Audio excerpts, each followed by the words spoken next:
こんにちは。今までマスクを外してお話を申し上げておりましたが、まだまだマスクが必要な情勢でございますので、今日はまたマスクをつけて皆様にお話を申し上げます。お盆も終わり、20日からは児童生徒の学校が始まります。そして19日は特別定額給付金の締め切りの日でございます。当日、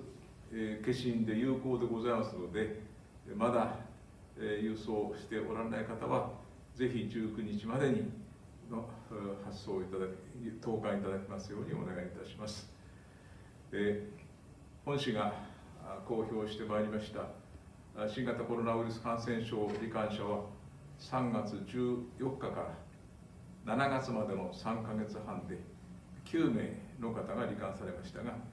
8月に入ってからの半月間で6名の方が罹患されて計15名となりました。8月に入ってからの6名の方は首都圏からの帰省または首都圏と往来した方3名と家庭内感染3名でございます。首都圏からの帰省または往来者の発症はお盆中の出来事でございましたが、仮にご家族の方などが感染しておられれば、発症するのはお盆が終わった今週から2週間となります。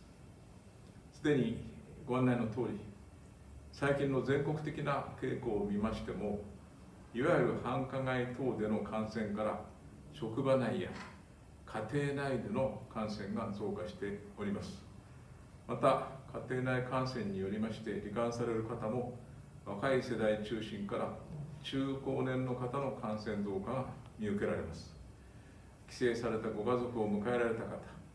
首都圏等からの往来者をお迎えになった職場で体調の異変に気づかれた方は速やかにどうぞ遠慮なく帰国者接触者相談センターへご連絡ください。電話番号は改めて申し上げます。0120-567-747でございます。また、去る8月13日には、国立感染症研究所がクラスター100例を分析し、典型的なクラスター発生ケースをまとめた事例集を公表しており、合わせて注意点が示されております。一例としまして、職場内の会議のケースでは、締め切った空間で他人数が一堂に会してプレゼンや議論をするため、いわゆる3密になっていたことがクラスター発生の原因でございまして、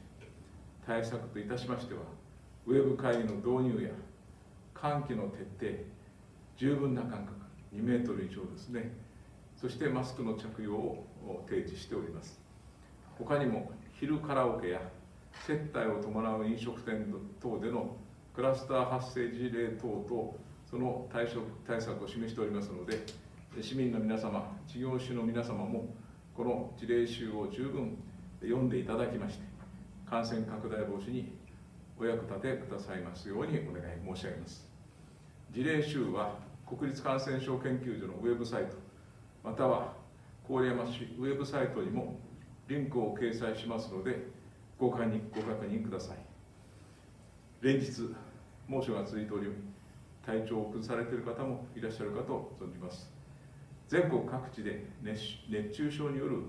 救急搬送が発生しております。気象庁の予報によりますと、この暑さは今月下旬まで続くとされております。熱中症の症状は、新型コロナウイルス感染症の初期症状と似ていることから、隔離等の感染予防対策が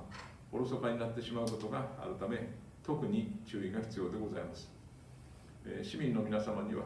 厚生労働省の熱中症予防×コロナ感染症防止で新しい生活様式を健康に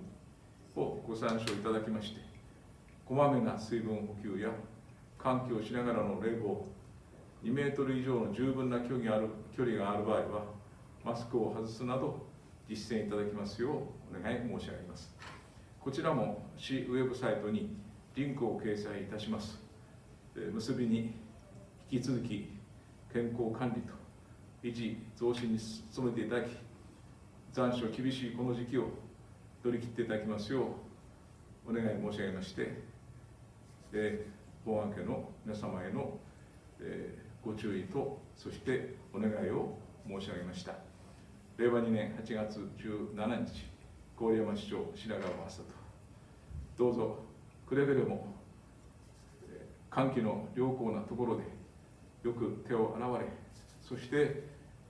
親しき中にも2メートルの距離を取っていただきまして、あなたご自身も、そして大切なご家族も友人も感染することのないように、引き続きご注意をお願い申し上げます。ご清聴ありがとうございました。